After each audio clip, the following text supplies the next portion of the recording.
ನಮ್ಮ ಜೊತೆಗೆ ದಾವಣಗೆರೆಯಿಂದ ವಿನಯ್ ಅವರು ನೇರ ಸಂಪರ್ಕದಲ್ಲಿದ್ದಾರೆ. ಲೋಕಸಭಾ ಚುನಾವಣೆಯಲ್ಲಿ ಬಂಡಾಯ ಅಭ್ಯರ್ಥಿಯಾಗಿ ಸ್ಪರ್ಧೆ ಮಾಡಿದ್ರು. ಕಾಂಗ್ರೆಸ್ನ ಬಂಡಾಯ ಅಭ್ಯರ್ಥಿಯಾಗಿ ಈಗ ಬಿಜೆಪಿಗೆ ಬೆಂಬಲವನ್ನು ಘೋಷಿಸಿದ್ದಾರೆ. ಕೆಲವೇ ದಿನಗಳಲ್ಲಿ ಬಿಜೆಪಿನ ಅಧಿಕೃತವಾಗಿ ಜಾಯಿನ್ ಕೂಡ ಆಗ್ತಾರಂತೆ.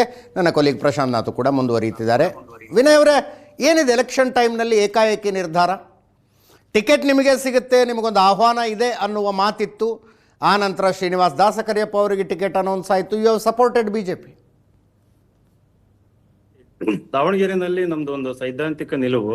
MP ಎಲೆಕ್ಷನ್ ನಲ್ಲೂ ಅದೇ ನಿಲುವು ಇಟ್ಕೊಂಡು ದಾವಣಗೆರೆನಲ್ಲಿ ಏನು ಒಂದು ಶೋಷಣೆ ನಡೀತಾ ಇದೆ, ದಬ್ಬಾಳಿಕೆ ಇದೆ, ದುರಹಂಕಾರ ಇದೆ, ಅದನ್ನ ಶತಾಯಗತಾಯ ಸೋಲಿಸಬೇಕು ಅನ್ನೋ ಒಂದು ನಿರ್ಧಾರದಿಂದ ನಾನು ಕೂಡ ಟಿಕೆಟ್ ಆಕಾಂಕ್ಷಿಯಾಗಿದ್ದೆ. ಯಾರ ದಬ್ಬಾಳಿಕೆ, ಯಾರ ದುರಹಂಕಾರ?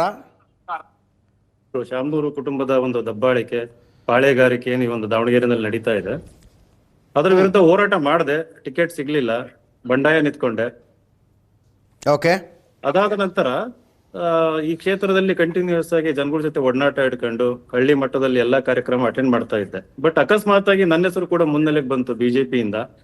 ಆಮೇಲೆ ಬಿಜೆಪಿ ಅವ್ರು ಘೋಷಣೆ ಮಾಡಿದ್ರು, ಈ ಸರಿ ಅಹಿಂದ ಕ್ಯಾಂಡಿಡೇಟ್ಗೆ ಟಿಕೆಟ್ ಕೊಡ್ತೀವಿ ಅಂತಂದು. ನಾನು ಅದಕ್ಕಿಂತ ಮುಂಚೆ ಒಂದು ಪತ್ರಿಕಾ ಗೋಷ್ಠಿ ಮಾಡಿ ಈ ಸರಿ ಮೈನಾರಿಟಿಗೆ ಅಥವಾ ಅಹಿಂದಕ್ಕೆ ಈ ಕ್ಷೇತ್ರಕ್ಕೆ ಸಿಗ್ಬೇಕು, ಯಾಕಂದ್ರೆ 85% ಅಹಿಂದ ಕ್ಷೇತ್ರ ಅಂತಂದು ನಾನು ಕೂಡ ಒಂದು ಪತ್ರಿಕಾಗೋಷ್ಠಿ ಮಾಡಿದ್ದೆ. ಆಮೇಲೆ ಅನಿರೀಕ್ಷಿತವಾಗಿ ನನ್ನ ಹೆಸರು ಬಂತು. ಒಬ್ಬ OBC ಕ್ಯಾಂಡಿಡೇಟ್ಗೆ ಕೊಡ್ಬೇಕು ಅನ್ನೋ ಒಂದು ಆಲೋಚನೆಯಿಂದ ಬಂತು. ಅದು ಅನಿರೀಕ್ಷಿತ ಆಗಿತ್ತು. ನಾನು ಕೂಡ ಏನು ಲಾಬಿ ಮಾಡಿರ್ಲಿಲ್ಲ ದೊಡ್ಡ ಮಟ್ಟದಲ್ಲಿ. ಬಟ್ ನಾನು ಆಕಾಂಕ್ಷಿ, ಬಿಜೆಪಿ ಕೊಟ್ರೆ ನಿಲ್ತೀನಿ ಅಂತ ಹೇಳಿದ್ದೆ. ಬಟ್ ನಮ್ಮ ಸಹೋದರ ಅದಕ್ಕೆ ಬಹಳ ಚೆನ್ನಾಗಿದೆ. ಈ ಕ್ಷೇತ್ರದಲ್ಲಿ ಹಲವಾರು ಸಾರಿ ವೇದಿಕೆ ಹಂಚ್ಕೊಂಡಿದ್ವಿ, ಬಹಳ ಸಂತೋಷ ಆಯ್ತು. ಸೊ ನಾನು ಸಂಪೂರ್ಣ ಬೆಂಬಲ ಕೊಡ್ತೀನಿ ಅಂತ ಘೋಷಣೆ ಮಾಡಿ, ಯಾಕಂದ್ರೆ ಈ ಕಡೆ ಟಿಕೆಟ್ ಮೈನಾರಿಟಿ ಸಿಗ್ಲಿಲ್ಲ ಕಾಂಗ್ರೆಸ್ ಅಲ್ಲಿ. ನಾನು ಅನ್ಕೊಂಡಂಗೆನೆ ನಾ ಮುಂಚೆನೆ ಹೇಳ್ತಾ ಇದ್ದೆ, ಆಲ್ರೆಡಿ ಅವ್ರ ಮನೆಯಲ್ಲಿ ಬಿ ಫಾರ್ಮ್ ಇದೆ ಅಂತಂದು. ಸೊ ಸಮರ್ಥಿಗೆ ಸಿಕ್ಕಾಗ ಬಹಳ ಬೇಜಾರಾಯ್ತು. ಏನಿದು ಇಷ್ಟೊಂದು ಅಧಿಕಾರ ಇದೆ ಇವ್ರಿಗೆ, ಎಷ್ಟು ದುರಾಸೆ. ಆಮೇಲೆ ಆ ದಕ್ಷಿಣ ಒಂದ್ಸರಿ ಬರ್ಬೇಕಿಲ್ಲಿ, ಏನು ಅಭಿವೃದ್ಧಿ ಶೂನ್ಯ, ಅಭಿವೃದ್ಧಿ ಇಲ್ಲದಂತ ಒಂದು ಕ್ಷೇತ್ರ ಅಲ್ಲಿ. 6 ಟೈಮ್ MLA ಆಗಿ ಈಗಲೂ ಜನಗಳು ಅಲ್ಲಿ ದನಗಳಂತೆ ಬದುಕ್ತಾ ಇರುವಂತ ಒಂದು ಕ್ಷೇತ್ರ ಅದು. ಇದು ಎಕ್ಸ್ಟ್ರೀಮ್ ವರ್ಡ್, ಬಟ್ ನಾನು ತುಂಬಾ ಕಾನ್ಶಿಯಸ್ ಆಗಿ ಯೂಸ್ ಮಾಡ್ತಾ ಇದ್ದೀನಿ. ನೀವೊಂದ್ ರೌಂಡ್ ಹೋಗಿ ಬಂದ್ರೆ ಗೊತ್ತಾಗ್ತದೆ ಆ ಕ್ಷೇತ್ರದಲ್ಲಿ lack of development, how much glaring it is ಅಂತಂದು.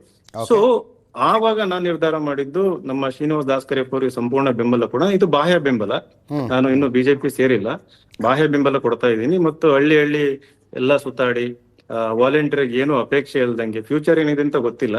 ಬಟ್ ನಿನ್ನೆ ಒಂದು ಪ್ರೆಸ್ ಮೀಟ್ ಅಲ್ಲಿ ಒಂದು ಪ್ರಶ್ನೆ ಕೇಳಿದಾಗ ಹೇಳಿದೆ, ಮಾನಸಿಕವಾಗಿ ಬಿಜೆಪಿಗೆ ಬಂದ್ಬಿಟ್ಟಿದ್ದೀನಿ. ಮುಂದಿನ ದಿನಗಳಲ್ಲಿ ವರಿಷ್ಠರ ಜೊತೆ ನಿರ್ಧಾರ ಮಾಡಿ, ಡಿಸ್ಕಸ್ ಮಾಡಿ ಅದು ಒಂದು ಸೂಕ್ತ ನಿರ್ಧಾರ ತಗೊಂಡು ಅದು ಮುಂದೆ ನೋಡೋಣ ಅಂತಂದು. ಬಟ್ ಸದ್ಯಕ್ಕೆ ನಮ್ಗೇನಪ್ಪಾ ಅಂದ್ರೆ May 4 ಐತಿಹಾಸಿಕ. ಇದು ನನ್ನ ಪ್ರಕಾರ ಈ ಚುನಾವಣೆ ಒಂದು ಐತಿಹಾಸಿಕ. ಬಿಜೆಪಿ ಒಂದ್ಸರಿನೂ ಗೆದ್ದಿಲ್ಲ. 8 MLA ಕ್ಷೇತ್ರದಲ್ಲಿ ದಾವಣಗೆರೆನಲ್ಲಿ ಒಂದ್ಸರಿನೂ ಗೆದ್ದಿಲ್ಲ. ಈ ಸರಿ ಏನಾದ್ರು ಗೆಲ್ತು ಅಂತಂದ್ರೆ ಇದು ರಾಜ್ಯ ಸರ್ಕಾರದ ಒಂದು ದುರಾಡಳಿತದ ವಿರುದ್ಧ ಒಂದು ವರ್ಡಿಕ್ಟ್ ಅಂತಾನು ಭಾವಿಸ್ತೀನಿ. ಜೊತೆಗೆ ಕಾಂಗ್ರೆಸ್ ಇಂದ ಅಹಿಂದ ದೂರ ಹೋಗ್ತಾ ಇದೆ ಅನ್ನೋದು ಕೂಡ ಇದರಿಂದ ಸೂಚ್ಯ ಆಗ್ತದೆ. ಸೊ ಯಾಕೆ ಅಂತಂದ್ರೆ ಏನು ಅಹಿಂದ ಹೆಸರಿನಲ್ಲಿ ಅಹಿಂದ ವರ್ಗದ ಯುವಕರು ಇರ್ಬೋದು, ಯುವ ನಾಯಕರು ಇರ್ಬೋದು, ಅವರಿಗೆ ರಾಜಕೀಯವಾಗಿ ಬೆಳೆಯೋದಕ್ಕೆ ಅವಕಾಶ ಕೊಡ್ಲಿಲ್ಲ ಕಾಂಗ್ರೆಸ್ ಪಕ್ಷ. ಸೊ ಇದು ಒಂದು ಅದರ ವಿರುದ್ಧನೂ ಕೂಡ ಒಂದು ವರ್ಡಿಕ್ಟ್. ನೀವು ಈಗಾಗಲೇ ಮೀಡಿಯಾದಲ್ಲಿ ನೋಡ್ತಾ ಇರ್ತೀರಿ, Muslims for the first time in the history of Davanagere election ಇರ್ಬೋದು, ಸ್ಟೇಟ್ ಎಲೆಕ್ಷನ್ ಇರ್ಬೋದು, ಓಪನ್ ಆಗಿ ನಾವು ಬಿಜೆಪಿ ವೋಟ್ ಹಾಕ್ತಿದೀವಿ ಅಂತಾರೆ. It is all genuine concern.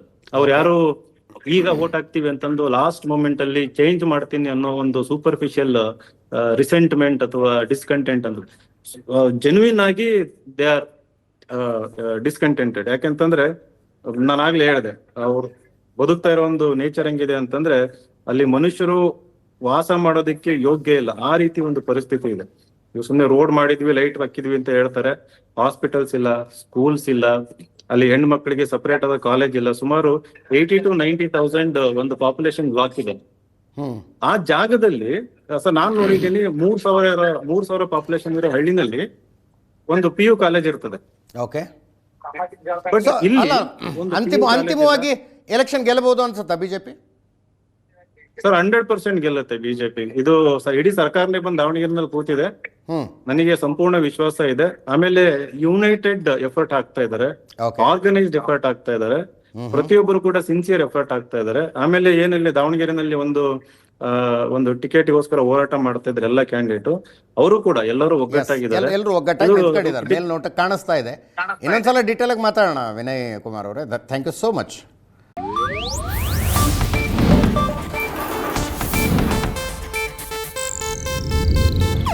ಇದು ಏಷ್ಯಾನೆಟ್ ನ್ಯೂಸ್ ನೆಟ್ವರ್ಕ್ ಪ್ರಸ್ತುತಿ.